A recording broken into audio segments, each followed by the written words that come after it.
In today's video, I'm going to teach you Microsoft Access multivalued fields, how to use them. We'll start right inside Microsoft Access. Open your database so you can work with the table that needs a multivalued field.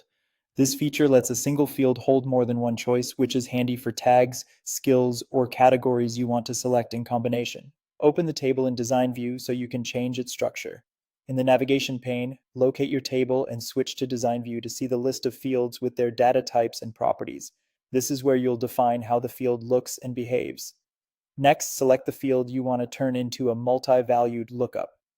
In the data type column, choose Lookup Wizard, or if the field already uses a lookup, choose Modify Lookup in the field's properties. The wizard guides you through setting up where the list of choices comes from and how users will interact with it. When the wizard asks for the source of values, choose between typing the values yourself or pulling them from another table or query. Typing values is quick for small stable lists, like simple statuses or levels. Using another table is better when the list might grow, needs to be maintained in one place, or when you want to store a numeric ID behind a friendly display name. Either way, you're defining the list that users will pick from. At the final step of the wizard, enable multiple values by checking Allow Multiple Values. This is the key setting that turns the lookup into a multi-select field. Behind the scenes, Access manages the relationships for you, so one record can be linked to several selected options. Keep in mind that some external tools don't fully support multi-valued fields, so they're best used when you'll work primarily inside Access. Once that's set, try it out in Datasheet view or in a form.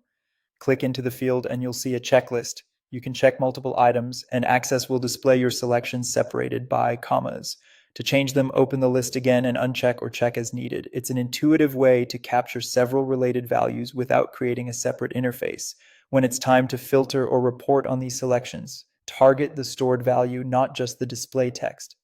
In queries, use the field's value property. In the query designer, when you add the multi-valued field, it expands to show a value column. Set your criteria there. In SQL, referencing field name.value returns one row per selected item and lets you filter accurately when the bound value differs from the display value. And that's the workflow for creating, using, and querying multi-valued fields in Access.